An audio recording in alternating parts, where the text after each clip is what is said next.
గా ఫీల్ అవ్వట్లేదు కదా? అవ్వట్లేదులేండి,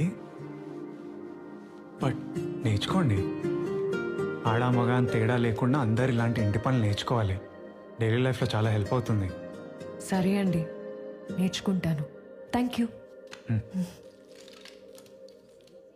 ఎవరు ఎవరెవరు?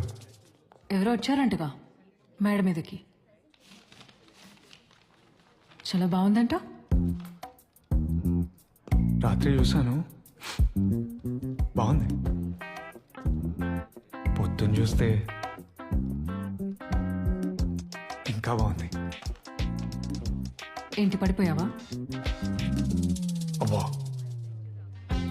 ఎండ దైవమే, ఎన్నమ్మా పంచేయటం చేయటం